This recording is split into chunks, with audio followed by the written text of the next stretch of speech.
Hello there, people of the Anglo-Saxon, Germanic, Norse, Laod of the Adessator, folks of Fains of Fernsida, halfsmen and brothers and sisters of a Klingers half, and folks of Wolfingers half. I'm on tonight again to do the Havermal show.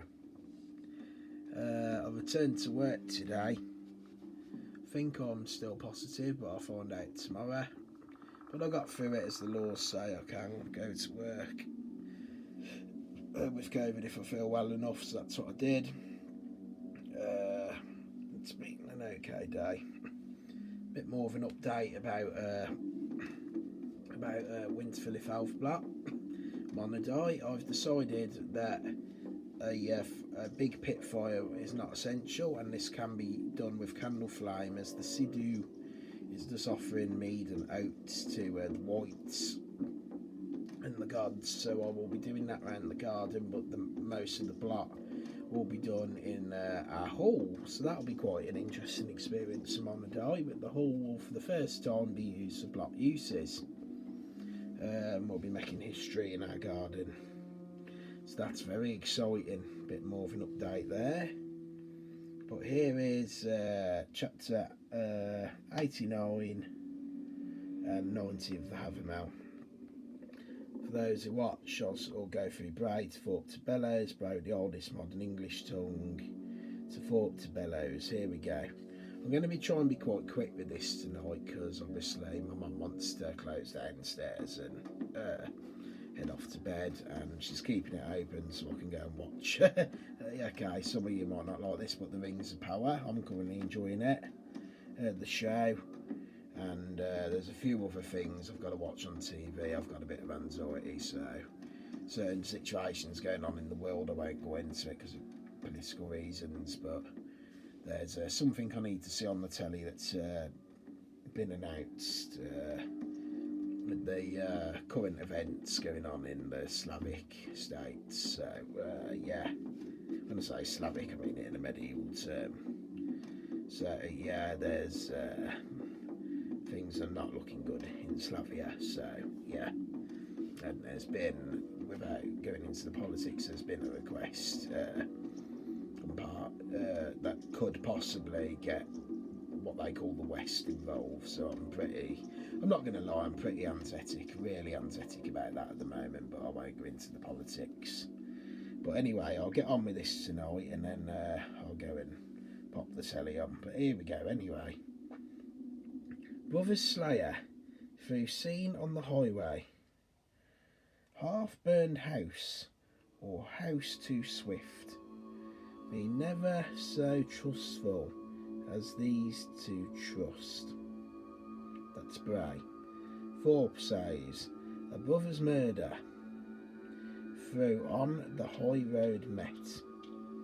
A half-burnt house, an over-swift horse. A horse is useless if a leg be broken. We all know the story of Baldur's horse and how they mended the leg in the runic chant. No man is so confiding as to trust any of these. Bellows puts it as, in Brothers Slayer, if they meet him abroad in a half-burned house, in a horse full swift, one leg is hurt and the horse is useless, none had ever such faith as to trust in them. So what it's basically stating here is, in a brother's slayer, if they meet him abroad,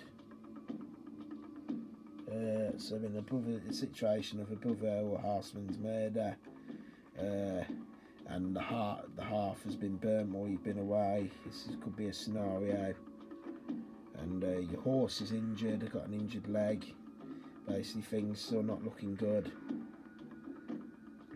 None had ever such faith, no trust in them all. So basically it's saying they failed to protect the half while you had gone, and it's all gone pear-shaped. which would have happened in the days of our forebears. I mean, if things do go wrong from what I've seen, again, without getting political, we may be in that situation in modern day yet, we don't know. But again, I'm trying to stay away from that, but it is so on my mind right now, it's unreal. This is actually triggering my anxiety, so yeah, I apologise for that, everybody.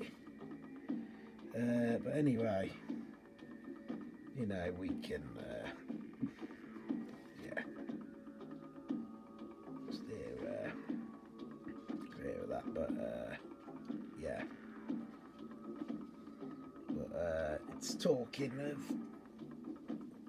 what it looks like. It's talking of you know, a lot of stuff lost because of your hearth, and you know, you feel quite bad because you weren't there to help defend it. That was a big thing in the day of our forebears. Let's go on to chapter 90. Like, oh, okay. It's gone on to Bray again there.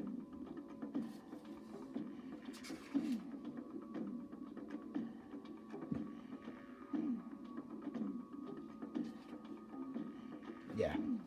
Chapter 90, it's alright, 90 is on one page and the other two are on the next one.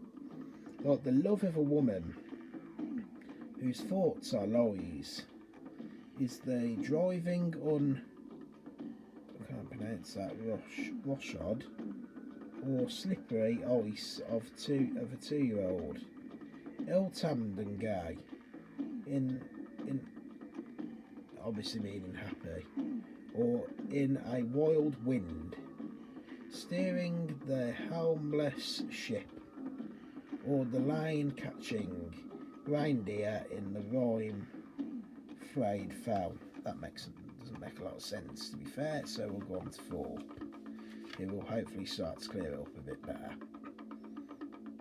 Such is the love of a woman who falsehood meditates, as if one drove not rough shod on slippy ice, a spirited 2 years old, basically with the spirit of a 2-year-old on, I see what it's saying, an unbroken horse, or as in raging storm,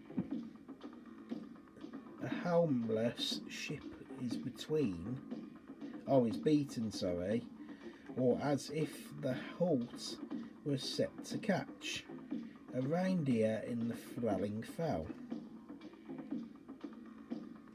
Bellows puts it as, the love of a woman, fickle of will, is like starting o'er ice with a steed unshod, a 2-year-old restive and little tamed, or steering the rudderless ship in a storm, or lamb hunting reindeer on slippery rocks. So basically,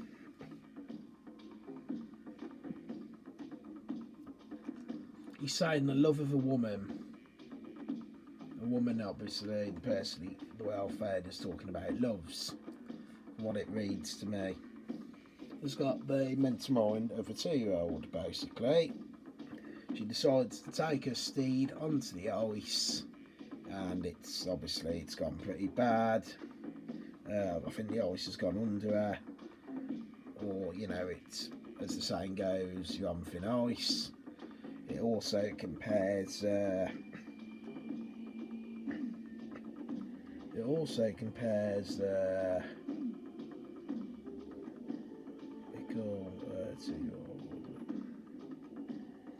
rudderless ship, so an out of control boat. It's like, you know, they use the stick thing to steer out of control in a storm.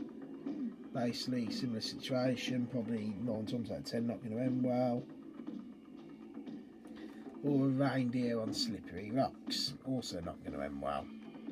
So it's a bad situation, looking bad really. It's basically stating, you know, some people get a bit overconfident and can do silly things for entertainment, I'll give you a modern example. Dangerous lakes, they say don't go and jump in, in this deep water or whatever. It's not for swimming, no diving, all this. You're always going to get that silly kid that thinks they're hard or, daft, and they're going to jump in, and then it all gets pear-shaped because their leg gets caught in a damaged item in there, a twig or something, and they go under and they find they can't come back up. I actually, unfortunately, and for a lot of my modern local friends that watch this will know, this actually tragically happened to a lad I used to know quite a few years back. Well, I knew him mutually, I didn't know him well, but I knew him enough to say hello and stuff like that, and he was tragically took for this scenario, and that's basically what Woding's getting at. Just, if you know it can cause, badness, don't do it. Don't let the overconfidence overwhelm you to impress others in a daft way, basically. But yeah, because it can end tragically, and it can be mortifying for those that love you, like the bloke that was trying to convince the woman not to put the steed on the ice. And that's basically what it's saying. So tomorrow, no, it's the weekend, isn't it, after this? So it'll be probably Tuesday because of Blot and Monadai. I may come on Monadai night, but there's no promises. I will see how I feel. That's very interesting quotes tonight from the Havermal. Wanted to be kind of quick really because I've got stuff I need to watch on the telly, so I will leave that there. And I hope you guys enjoyed them quotes tonight, and may we have the wisdom to be, the honour to be, the wisdom to know, and the knowledge to care. And as the forebears did, so shall we. And wassail hell, drink ale, and have a lovely weekend, everybody. Whatever it is you're doing, be safe, and let's hope that things don't get bad with, everything going on in Slavia. Again, I mean that by medieval term, but anyway, thank you. See you later.